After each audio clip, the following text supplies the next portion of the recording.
তো আজ থেকে ঠিক ১ বছর আগে তোমার মেবি জুন বা জুলাইয়ের দিকে বাংলাদেশের ফুটবলের মধ্যে একটা চমক আসে। আর সেই চমকটা ছিল বাংলাদেশের ফুটবলের মধ্যে একটা ট্রায়াল হয়, যেখানে তোমার বিশ্বের বিভিন্ন প্রান্ত থেকে তোমার বাংলাদেশের বংশোদ্ভূত প্লেয়াররা আসে ট্রায়াল দেওয়ার জন্য। আর ভাই লিটারালি এই ট্রায়ালে আমি যে এমন বিনোদন পাইছি এটা বলার বাইরে। কারণ তখন না বুঝলেও হয়তো এখন বুঝতে পারতেছি যে আমাদের বাংলাদেশের মিডিয়ারা ভাই আসলে ভাই একটা মালখোর মিডিয়া।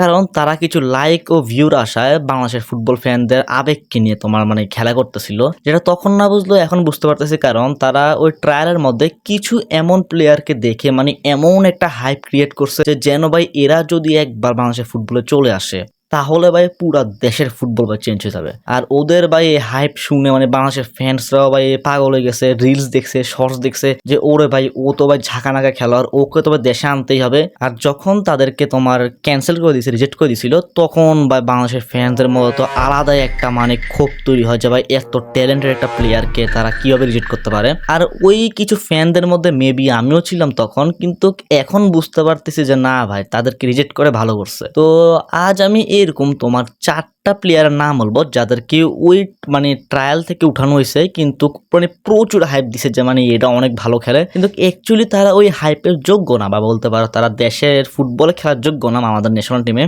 আর লাস্ট আমি এমন একজন প্লেয়ারের নাম বলবো যার কিনা পোটেনশিয়াল আসছিল, কিন্তু এই বাংলাদেশ ফুটবলের সিন্ডিকেট তার সেই পোটেনশিয়াল ধ্বংস করে দিচ্ছে।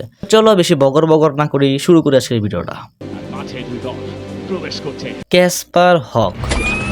তো চলো শুরু করি এমন একজন প্লেয়ারকে নিয়ে যাকে মিডিয়া এমনভাবে শো করছিল যেন সে যদি একবার বাংলাদেশের মেন টিমে চলে আসে তাহলে বাংলাদেশের মেন টিমের ডিফেন্স লাইন এতটা হার্ড হবে যেন রোনালদো মেসির সাথে ভাঙতে পারবে না। তো ইংল্যান্ডের 10ম টায়ারে খেলা 6 ফুট 2 ইঞ্চির এই ক্যাসপার হক। ক্যাসপারের কাছে তোমার মূলত 3টি দেশের খেলা সুযোগ ছিল, ইংল্যান্ড, লিথুনিয়া ও বাংলাদেশ, যার মধ্যে সে বাংলাদেশকে চয়েস করছে। কারণ কি? কারণ আমরা সবাই জানি ইংল্যান্ড ও লিথুনিয়ার মতো দেশের মধ্যে সে কখনো চান্স পাবে না। ক্যাসপার ট্রায়ালে যখন আসে তখন তার হাইপ চলে যায় এমন লেভেলে যে বলার বাইরে। তাকে এমন ভাবে শো করা হয়েছিল মিডিয়ার দ্বারা যে ক্যাসপার যদি একবার তোমার ডিফেন্স লাইনে চলে আসে তাহলে পুরো ডিফেন্স লাইনকে সে একা তোমার ব্লক করতে পারবে। ক্যাসপার হক উইন্ডসোর এবং উডলি এফসির মতো ক্লাবে খেলছে, যেগুলো হচ্ছে তোমার মূলত আনুমানিক মেবি ইংল্যান্ডের 9ম বা 10ম টায়ারের ক্লাব, আই ডোন্ট নো। আর সেগুলো এতটা চ্যালেঞ্জিংও ছিল না। ক্যাসপারকে যখন ব্রাদার্স ইউনিয়নে নেওয়া হয় তখন সে এক ম্যাচে দ্বিতীয় হাফ খেলে প্রমাণ করে দিয়েছিল যে ইংল্যান্ডের 10ম টায়ারের ক্লাব ও বিপিএল এ আকাশ পাতালের পার্থক্য। সে এখানকার নর্মাল স্ট্রাইকারদেরকে আটকাতে পারতেছিল না। তো ভাই ন্যাশনাল টিম তো দূরের কথা, কারণ বর্তমানে বাংলাদেশ এমন একটা পর্যায়ে গেছে যে বাংলাদেশের নেক্সট যে টার্গেট হচ্ছে সেগুলো সব ইউরোপিয়ান কান্ট্রি। তো এরকম একটা ন্যাশনাল টিম যেখানে সবকিছু এখন তাদের থেকে তোমার 10 র্যাঙ্ক বা 20 র্যাঙ্ক উপরে ক্লাবের সাথে বা কান্ট্রির সাথে খেলবে এখন। তো এরকম একটা কান্ট্রির জন্য আমাদের দরকার একটা হাই লেভেলের ডিফেন্ডার, আর ক্যাসপার হক ওই লেভেলের ডিফেন্ডার না। নীল জার্সিতে নেপাল, সাদা জার্সিতে বাংলাদেশ। তো ইমান আলম ইংল্যান্ডের মার্গাট এফসির আন্ডার 23 এর প্লেয়ার। বুঝিও সে কিন্তু মেইন টিমের না, বরং আন্ডার 23 অর্থাৎ মার্গাটের একাডেমি প্লেয়ার। লাস্ট ইয়ার যখন সে ট্রায়াল দিতে আসে তখন তার স্কিল দেখে সবাই বলছিল যে আমরা হয়তো বাংলাদেশের নতুন নেমারকে পেয়ে গিয়েছি। কঠিন স্কিল, কষা ড্রিবলিং, এক কথায় পুরো একের ক। কিন্তু ভাই আমার প্রশ্ন হচ্ছে সে কি আসলে বাংলাদেশের মূল দলে খেলার যোগ্য? আর কেনই বা তাকে নিয়ে এত মাতামাতি হচ্ছে? তো কথা হচ্ছে এখানে যে ট্রায়াল দিতে আসছিল এদের মধ্যে কয়জনকে বা তোমরা চিনো? কে কোথায় খেলে আমরা কেউ জানতাম না। যখন এরকম একগুচ্ছ র্যান্ডম প্লেয়ার আসে তখন তাদের মধ্যে 2-3 জন প্লেয়ারকে দেখলে এমনি ভালো লাগে। আর এই ভালো লাগার পিছনে কারণ হচ্ছে আমরা আমাদের দেশের লোকাল প্লেয়ারদেরকে খেলোয়াড়ই মনে করি না। আর তাই সবার চোখের মধ্যে যখন ইমান আলমের মধ্যে এরকম একজন 1v1 প্লেয়ার চলে আসে যে কিনা উইঙ্গারের পজিশনে খেলে, আর তাছাড়া আমাদের উইঙ্গারের মধ্যে খেলে কে? ভিনি ফাহিম, যে কিনা দৌড় ছাড়া কিছু করতে পারে না। তো আমরা আমাদের ভিনি ফাহিমকে রিপ্লেস করার জন্য অলরেডি একটা প্লেয়ার খুঁজতেছিলাম। আর যখন আমরা এরকম একজন স্কিলফুল প্লেয়ারকে পাই তো আমাদের থেকে মনে হয়েছিল যে সে হয়তো সবার থেকে ভিন্ন, কিন্তু আসল কথা এরকম না। রিলসের মধ্যে 1 ভার্সেস 1 ড্রিবলিং করা আর ফুল ম্যাচের মধ্যে একটা 11 ভার্সেস 11 ম্যাচের মধ্যে তোমার ড্রিবলিং করার মধ্যে আকাশ পাতালের তফাৎ। ইমান আলমকে বাংলাদেশ এমন না যে তাকে ফালা দিছে, তাকে তারা ফুটসাল টিমে ঢুকাইছে। আর আমার মধ্যে সেটা সবচেয়ে ভালো একটা পজিশন।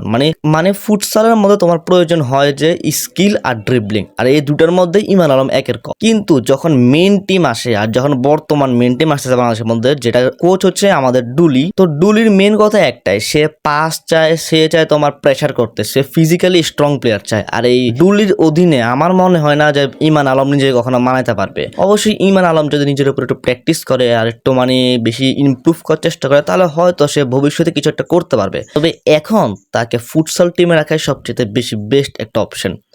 জামাল তিনি নিয়েছেন কর্নার কিকটা, এবার শর্ট কর্নার কিক নয়। রাঙ্গামাটির ছেলে বিদেশক চাকমার আমেরিকার কিছু হাইলাইট ভিডিও দেখে এবং ট্রায়ালের কিছু ঝলক দেখে মিডিয়া তাকে বাংলাদেশের নেক্সট মেসি বানাই দিছিল। আমেরিকার কলেজ লেভেলের 3rd ডিভিশনের CCL ওয়াই ভিভার্সে খেলে এই রাইট উইঙ্গার বিদেশক চাকমা। বিদেশকের স্বপ্ন ছিল একদিন সে আয়াক্সের হয়ে খেলবে এবং বাংলাদেশের প্রপার নাম্বার 9 বা প্রপার উইঙ্গার হবে। সে শুরু থেকে বাংলাদেশের হয়ে খেলার জন্য চেষ্টা করছিল। এমন না যে প্রথমে আমেরিকার হয়ে চেষ্টা করছে কিন্তু আমেরিকাতে চান্স পায় নাই তাই পরে দেশে আসছে, এরকম না। সে প্রথম থেকে বাংলাদেশের হয়ে খেলার জন্য স্বপ্ন দেখছিল। বিদেশের চাকমাকে লাতিন বাংলা ফুটবল টুর্নামেন্টে এনেও কোনো হাইপ অনুযায়ী মানে কোনো প্রপার পারফরমেন্স দিতে পারে নাই। তবে সে যে বাজে খেলোয়াড় এরকমও না। ইভেন তাকে আমি ইমান আলম থেকে বেশি যোগ্য বা বেশি বেটার মনে করি। বিদেশকের সমস্যা হচ্ছে সে মেইন টিমে খেলার মতো ফিজিক্যালিটি এখন আনতে পারে নাই, তার ফিটনেস সমস্যা আছে। তবে তাকে যদি হাতছাড়ি করে ফেলি তাহলে এটা অনেক বড় একটা সমস্যা হতে পারে।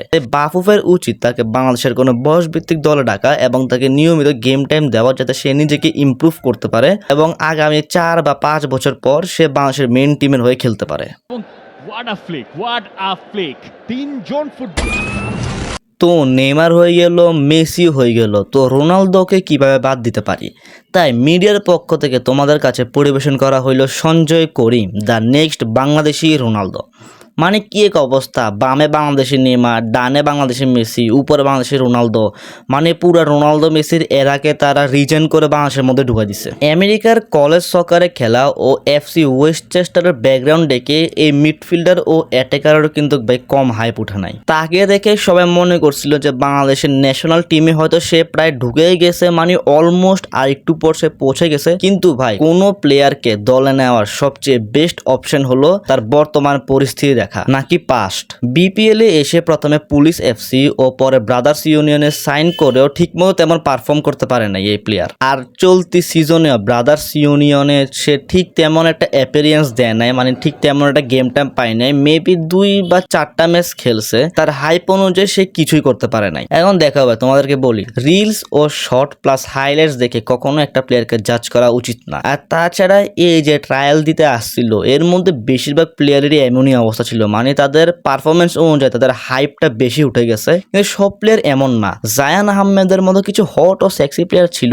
যারা কিনা অ্যাকচুয়ালি খুব ভালো পোটেনশিয়াল ছিল এবং তাদেরকে মেইন টিমে নেওয়া হয়েছে এবং তারা সে অনুযায়ী পারফর্ম করতেছে এবং আমাদের মনের একটা জায়গায় তারা চলে গেছে। তো দিন শেষে ভাই কথা একটাই যে আমাদের উচিত যে প্লেয়ারদের বর্তমান পারফরমেন্স দেখে তাদেরকে জাজ করা, নাকি রিলস বা শর্টস দেখে তাদেরকে বলা যাবে ও ভাই ও তবে মারাত্মক খেলে। তো নাম্বার 5 নাম্বারে আছে আমাদের কিউবা মিচেল। এখন দেখো ভাই এই ভিডিওর মধ্যে অবশ্যই আমি কিউবা মিচেলকে নিয়ে কিছু বলতাম, কিন্তু তাকে নিয়ে আমি একটা সেপারেট ভিডিও বানানোর চেষ্টা করতেছি। আর আজকের ভিডিওতে এতটুকুই। আমি জানি ভিডিও অনেক লেট হয়েছে কারণ আমার পরীক্ষা ছিল আর বয়স সমস্যা হইলে ভাই দুঃখিত, আমার একটু শরীর খারাপ। আর যদি ভাই কেউ যদি জিজ্ঞাসা করো যে কিরে বেড়া তোর কি সারা বছর শরীর খারাপ থাকে, তো ভাই ভাই আমার শরীর খারাপ থাকে। আমি বহুত ল্যাংরা মেয়েরা একটা মানুষ, কোন দিক মূল্যে এড়াই গেছে আল্লাহ তো জানে।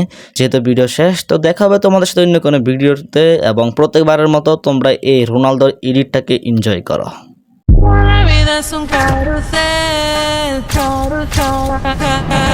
Someone's he don't like me, but doesn't maybe I'm too